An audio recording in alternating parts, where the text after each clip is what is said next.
गेले 25 वर्ष आले तालुक्याच्या ठिकाणी नीट लाईट नाहीत, शेतकऱ्यांच्या पिकाला भाव नाहीत, लहान लहान मुलांना शाळेत जायला नीट रस्ते नाहीत। अरे बाळा काय माझी भोळी बाबडी जनता ही पावसात भिजते, आम्ही त्यांच्या पुढे छत्री खाली उभं राहायचं हे मला कदापि मान्य नाही। येत्या निवडणुकीला तुम्ही मला निवडून द्या, तुमच्या रस्त्यांचे पाण्याचे सगळे प्रश्न मी सोडवतो।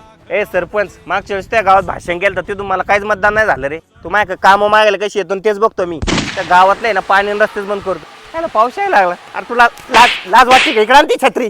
साहेब, विरोधकांनी तर जोरदार तयारी चालू केली प्रचाराची। आपल्याकडे तर आता विकासाचे मुद्दे पण नाहीत, आपण कशावर निवडणूक लढवायची? अरे शेतकऱ्यांची आंदोलन छाडायची, जाती जातीत भांडणे लावून द्यायची, एवढं सगळं झालं ना, आपण येतोय बरोबर निवडून। साहेब विरोधक म्हणत होते तुम्ही जातीपातीचं राजकारण करून निवडून आलेत। हे बघा, असल्या नीच राजकारणाची मला गरज देखील नाही आणि मी विकास कामं करतो, लोकांच्या सुखदुःखात असतो, हेच आहे ना विरोधकांना देखवत नाही। आणि जो काम करतो ना त्यालाच बदनाम केलं जातं। सारखा माग मला माहिती कामं करू द्या, गाडी काढ रे।